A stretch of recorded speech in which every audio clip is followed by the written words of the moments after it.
Kalau belum subscribe juga segera ya, supaya kita bisa terus mengikuti channel ini. Firman Tuhan di Lukas pasal yang ke-17 ayat 11 sampai ayat yang ke-19. Cerita tentang ke-10 orang kusta. Saya baca. Dalam perjalanannya ke Yerusalem, Yesus menyusur perbatasan Samaria dan Galilea. Ketika ia memasuki suatu desa, datanglah 10 orang kusta menemui dia. Mereka tinggal berdiri agak jauh dan berteriak, "Yesus, Guru, kasihanilah kami." Lalu ia memandang mereka dan berkata, "Pergilah, perlihatkanlah dirimu kepada imam-imam." Dan sementara mereka di tengah jalan, mereka menjadi tahir. Seorang dari mereka ketika melihat bahwa ia telah sembuh, kembali sambil memuliakan Allah dengan suara nyaring. Lalu tersungkur di depan kaki Yesus dan mengucap syukur kepadanya. Orang itu adalah seorang Samaria. Lalu Yesus berkata, "Bukankah ke-10 orang tadi semuanya telah menjadi tahir? Di manakah yang 9 orang itu? Tidak adakah di antara mereka yang kembali untuk memuliakan Allah selain daripada orang asing ini?" Lalu ia berkata kepada orang itu, "Berdirilah dan pergilah. Imanmu telah menyelamatkan engkau." Semua cerita Kejadian sampai Wahyu itu relevan untuk kita hari ini. Dan saya percaya Tuhan Yesus tidak pernah berubah, dahulu, sekarang, sampai selama-lamanya. Gak usah tunggu TikTok untuk buat itu viral lagu. Itu lagu lama. Saya sudah percaya dari dulu kalau Yesus itu tetap sama, dahulu kala sampai selama-lamanya. Cerita tentang ke-10 orang kusta ini untuk kita. Saya lihat ayat 11, dalam perjalanannya ke Yerusalem, Yesus menyusur perbatasan Samaria dan Galilea. Apakah Yesus suka kia-kia atau tamasya? Ini bukan jalan-jalan. Yesus menyusur perbatasan Samaria dan Galilea karena banyak orang sakit di situ. Samaria dan Galilea adalah kota-kota atau dusun-dusun yang miskin. Dan itu Samaria juga dihuni oleh penduduknya yang menyembah berhala. Sedangkan di Galilea itu desa nelayan. Mereka itu hidup pas-pasan. Yesus itu kesana ngapain sih? Yesus itu mensurvei human struggles. Dia survei yang namanya pergumulan-pergumulan manusia. Yesus ke situ itu bukan cuci mata. Yesus ke sana itu untuk menolong seseorang. Karena Tuhan Yesus itu adalah Allah yang berbelas kasihan. Selain itu, secara kiasan nih, karena ayat 11 dikatakan Yesus menyusur perbatasan. Perbatasan mana? Samaria dan Galilea. Saya dengan iman secara profetik berkata bahwa Yesus masih ditemukan di perbatasan-perbatasan. Perbatasan apa? Perbatasan ketidakmampuan manusia. Ada batas-batas manusia lah, di mana lebih dari itu aku tidak mampu. Lebih dari itu hanya Tuhan yang bisa. Itu Yesus masih menyusur perbatasan-perbatasan begituan. He still found at the borders of human limitations, bahasa Inggrisnya. Dia masih ditemukan pada batas-batas ketidakmampuan kita. Dan dia di sana hendak melakukan sesuatu bagi Anda dan saya yang percaya. Kita lihat ayat yang ke-12. Ketika ia memasuki suatu desa, datanglah 10 orang kusta menemui dia. Mereka tinggal berdiri agak jauh. Kalau ayat 12 dibaca sekali lagi, di beberapa kata pertama harusnya keluar begini, keluar lagu begini. Ketika ia memasuki suatu desa, jeng jeng jeng gitu ya. Ya, itu kayak seperti ada suatu perasaan, wah. Yesus waktu itu masuknya sih sederhana. Yesus anak tukang kayu, jadi tidak wah. Bukan grand entrance atau bukan dengan dibeber karpet merah, tetapi harusnya orang percaya melihat sesuatu akan terjadi. Kapan? Bukan waktu Yesus melakukan mujizat itu. Sebelum kita melihat sesuatu, kita sudah tahu sesuatu akan terjadi kalau Yesus mulai memasuki suatu tempat. Ketika ia memasuki suatu desa, itu harusnya sudah ada cereng-cereng di dalam iman kita. Tuhan itu bisa melakukan segala sesuatu. Buktinya Injil bukan hanya mengubah hati orang itu. Injil diberitakan dari zaman Yesus, pergi, tahirkan, sembuhkan, bangkitkan. Itu perintah Tuhan. Sebelum ada amanat agung, itu amanat yang Tuhan berikan langsung kepada murid-muridnya. Presence of God, hadirat Allah. Jangan anggap remeh. Segala sesuatu bisa jadi pintu. Asal Injil diberitakan, Bila Yesus ditinggikan dan salibnya ditegakkan, seperti lagu sekolah minggu itu, pasti dia menarik semua orang datang kepadanya sekarang. Pokoknya kalau nama Yesus disinggung, firman diberitakan, apalagi diajarkan. Ketika Tuhan bertahta di atas pujian, something could happen. Sesuatu bisa terjadi dalam hidupmu. Jangan jadi biasa sama ibadah. Jangan jadikan Tuhan Yesus itu jadi kelatahan spiritual kita. Ya sudahlah pokoknya. Jangan jadikan dia rutinitas agamawi. Yesus lebih dari semua itu. Yesus bukan itu saja. Yesus itu hidup. Dan kalau dia jamah, dia bisa menjadikanmu baru. Ketika ia memasuki suatu desa. Lalu mereka tinggal berdiri agak jauh. Ketika ia masuk suatu desa, datang 10 orang kusta menemui dia, mereka tinggal berdiri agak jauh. 10 orang kusta itu agak jauh. Itu kan kondisi kita secara rohani. Kita semua itu dibilang dekat ya enggak, masih agak jauh lah sama Tuhan. Ketika aku berdoa, mujizat itu nyata, itu kita dibawa dekat sama Tuhan. Tuhan yang tadinya jauh jadi dekat. Tadinya firman itu sesuatu yang kita kurang mengerti, sekarang jadi lebih terpahami. Ayat 13, dan berteriak, nah ini iman. Di ayat 13 ini masuk iman. Mereka 10 orang itu berteriak. Jangan bisik-bisik sekalipun Tuhan Maha tahu. Karena sekalipun Tuhan tahu. Tapi hati Anda kan setengah-setengah. Kalau Anda minta sesuatu itu berseru. Berteriak itu tidak tentu dengan volume keras. Tapi pasti dengan segenap hati. Yesus, Guru, kasihanilah kami. Anda sadari nggak? Ini teriakan mereka korporat loh, nggak individu. Yesus, Guru, oke. Kasihanilah kami. Ini yang saya sebut dengan corporate prayer atau seperti ibadah.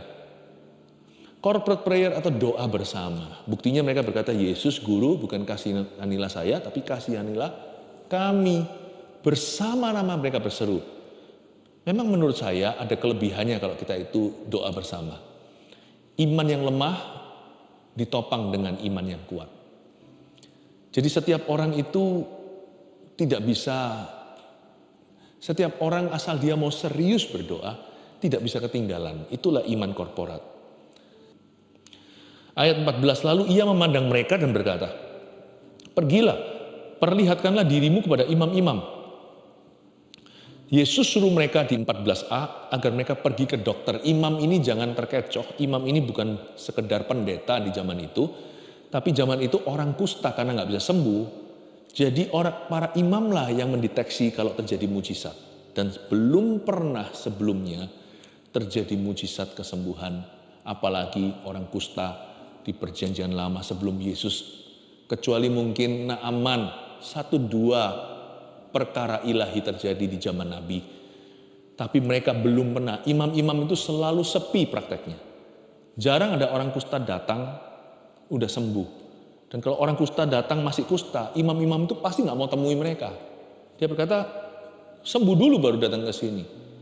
Imam-imam itu tugasnya adalah mengkonfirmasi kesembuhan. Mereka yang memverifikasi. Mereka yang mengaudit klaim kesembuhan itu. Pertanyaannya adalah, masalahnya adalah, mereka udah disuruh Tuhan pergi, mereka belum sembuh. Tuhan bilang sama mereka, pergi ke dokter.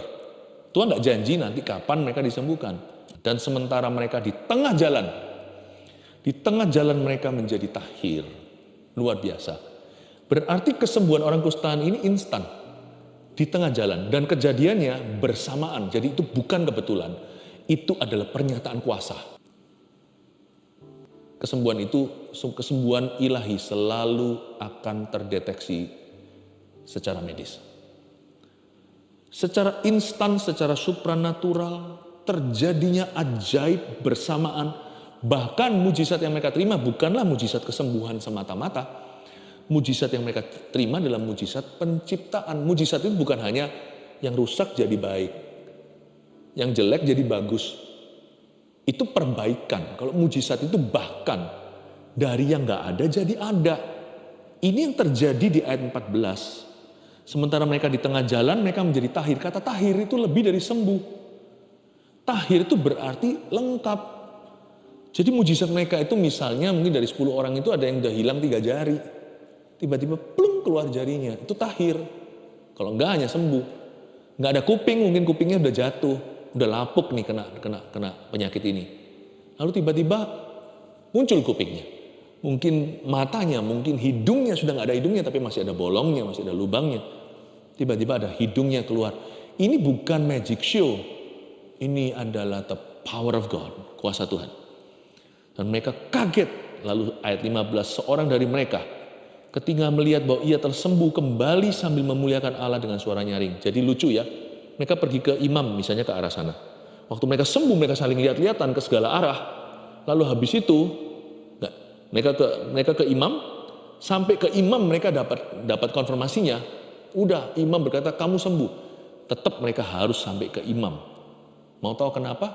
Mereka perlu mendapat sertifikat tahirnya. Agar mereka diterima oleh masyarakat. Seperti ditok gitu di paspornya supaya akhirnya sudah pernah divaksinasi, ceritanya begitu. Ada sesuatu tanda, jadi mereka tetap pergi. Dan itu pasti heboh seperti saya katakan tadi. Para imam-imam itu pasti terkejut luar biasa. Tapi anehnya dari imam situ, yang lainnya terpencar kemana-mana. Wah seru, senang sekali. Lalu mulai ada yang pulang ke rumah, ada yang langsung pesta, ada yang rayakan. Hanya satu kembali ke arah Yesus. Cuman satu saja. Lalu ia tersungkur di depan kaki Yesus. Ayat 16. Dan mengucap syukur padanya. Orang itu adalah seorang Samaria. Kita tahu dari kata-kata Yesus nanti di ayat 17. Lalu Yesus berkata, bukankah ke-10 orang tadi semuanya telah menjadi tahir? Loh, di mana yang 9 orang itu? Tidak adakah di antara mereka yang kembali untuk memuliakan Allah selain daripada orang asing ini? Yesus tadi kan menyusur pantai Samaria kan? Jadi ada satu orang Samaria dan pantai Galilea. Perbatasannya ada. Kelihatannya sih satu orang Samaria sungguhan, 9 lainnya orang Yahudi di Galilea itu. Sebab mujizat itu bukan akhir segala sesuatu. Mujizat itu permulaan syukur harusnya.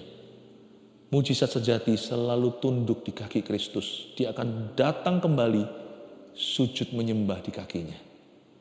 Lalu tersungkurlah ia di depan kaki Yesus. Ayat 18. Dan kembali untuk memuliakan Allah.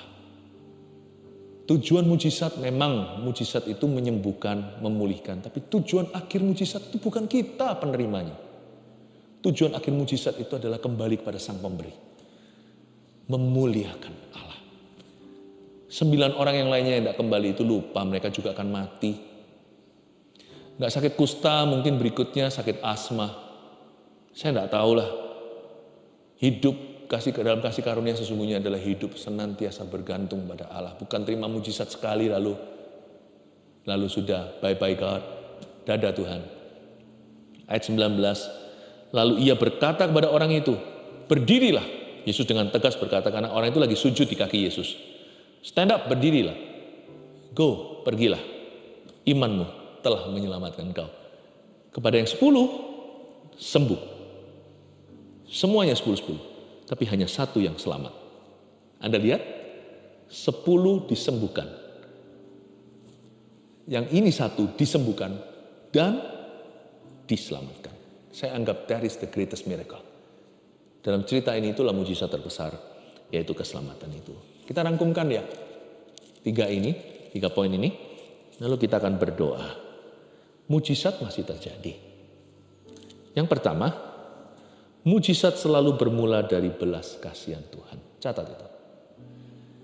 Kepada orang-orang Kristen yang tidak percaya mujizat masih terjadi, saya tidak punya pemahaman yang sama. Karena selama Tuhanku masih berbelas kasih, mujizat masih terjadi. Jadi selama Allah Bapa masih Allah adalah kasih, selama masih ada belas kasihan di hati juru selamat kita, mujizat masih terjadi. Mau tahu? Karena mujizat adalah salah satu, tidak satu-satunya, salah satu wujud belas kasihan Allah. Salah satunya. Jadi simpel aja, nggak perlu berdebat ria. So long as compassion still exists. Selama masih ada kasih di dunia ini, dari Tuhan datangnya, masih ada keajaiban tangannya. 2, Mujizat bersifat ajaib dan instan, namun dapat dibuktikan. Mujizat itu bukan gini, kita tuh sering-sering memakai kata mujizat, saya ngerti lah, nggak apa-apa lah, gitu-gitu tuh saya anggap itu naif lah, polos-polosnya orang. Waduh, aku ini ya bisa gini, wah aku betul-betul mujizat loh, aku hari ini mujizat, aku apa ya misalnya ya. Aduh, saya nggak bisa kepikir ya. Tapi sesuatu lah, misalnya sesuatu yang sifatnya sebenarnya kebetulan juga bisa. Sesuatu yang sifatnya itu ada proses alaminya. Itu bukan mujizat, itu adalah kebajikan Tuhan. Kebaikan Tuhan berikan, kemurahan itu oke juga. Tapi kalau sudah masuk ke mujizat kategori ini, itu berarti sesuatu yang ajaib. Sekali lagi bukan magic show, tapi sesuatu yang sifatnya itu instan, tidak melalui proses manusiawi atau proses alami, itu mujizat. Tuhan juga bisa memberikan kesembuhan secara progresif dalam kehidupan kita. Tuhan juga bisa pakai tangan dokter, itu kemurahan Allah dan hikmat-hikmatnya. Tetapi yang dinamakan karunia mujizat itu sudah karunia. Itu sesuatu yang lain, sesuatu yang beyond this world.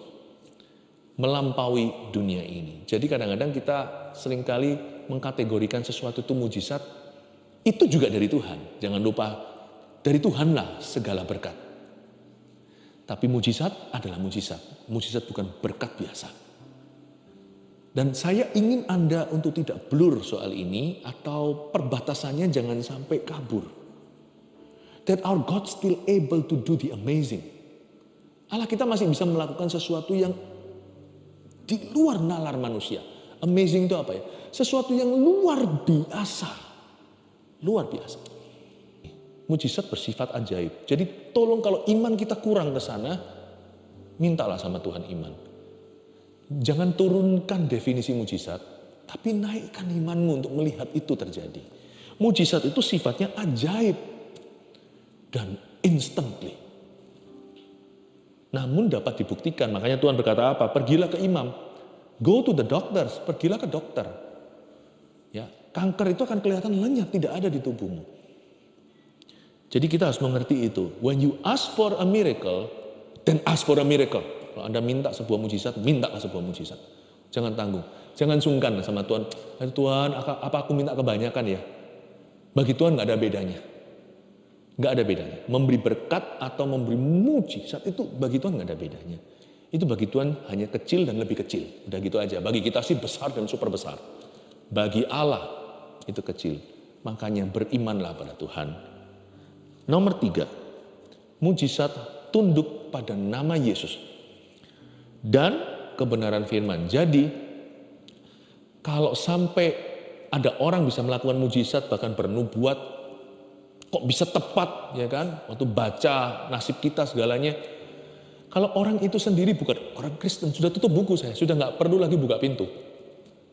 Kristen aja diuji, apalagi udah nggak Kristiani, udah jelas-jelas saya nggak perlu lagi mempertanyakan. Kalau dia sumbernya aja bukan Tuhan, sekalipun dia mengatasnamakan yang maha kuasa, kalau karunianya itu dari Tuhan, kan harusnya dia sudah tunduk pada Tuhan. Kalau dia tunduk sama Tuhan, dia sudah lahir baru seperti aku. Kan dia sudah pasti hidup sesuai dengan norma-norma yang diajarkan oleh firman Allah. Pasti dia tunduk sama Kristus. Dia pasti nggak akan percaya Yesus salah satu, atau Yesus, kenapa dia percaya Yesus bukan satu-satunya jalan? Kenapa saya harus berikan iman kepada orang seperti itu sekalipun kalau dia bisa melakukan sesuatu yang luar biasa di mata saya? Karena kita harus ingat sesuatu bahwa kuasa gelap juga adalah kuasa. Saya tidak akan berikan iman saya kepada sesuatu yang sumbernya jelas-jelas bukan Tuhan Yesus. Kalau itu bukan nama Yesus, saya nggak akan terima. Mending saya sakit sampai mati, mending saya bangkrut tidak punya apa-apa. Daripada saya mengkhianati Tuhanku satu-satunya. Karena itu mujizat yang sejati pasti tunduk sama nama Yesus. Kalau mujizat itu dari Tuhan, maka dia akan turun atas nama atau melalui nama yang sah, nama Yesus. Saya tidak akan terima cari mujizat di black market. Saya akan cari mujizat di pasar gelap. Dan bukan hanya itu, tapi sesuai dengan kebenaran firman. Kalau setelah seseorang melakukan mujizat terjadi, lalu habis itu dia tuntun orang lain pada kesalahan, maka saya anggap mujizat itu terjadi karena keluguan orang, mereka percaya pada nama Yesus. Tapi saya tidak akan ikuti pembuat mujizat itu kalau dia mengajarkan sesuatu yang lain. Kalau ujung-ujungnya adalah perzinahan, eksploitasi, jangan diikuti. Karena mujizat itu karena akhir segala sesuatu, mujizat menuntun kita pada ketaatan akan firman. Mujizat itu menuntun kita ke kaki Tuhan. Tersungkurlah ia di kaki Yesus. Mujizat masih terjadi, 1, 2, 3. Mujizat selalu bermula dari belas kasihan Tuhan. 2, mujizat bersifat ajaib dan instan namun dapat dibuktikan. 3, mujizat tunduk pada nama Yesus dan kebenaran firman. Do you believe miracles still happen? Percaya? Kalau mujizat masih terjadi? Kalau Anda percaya, terimalah dalam nama Yesus.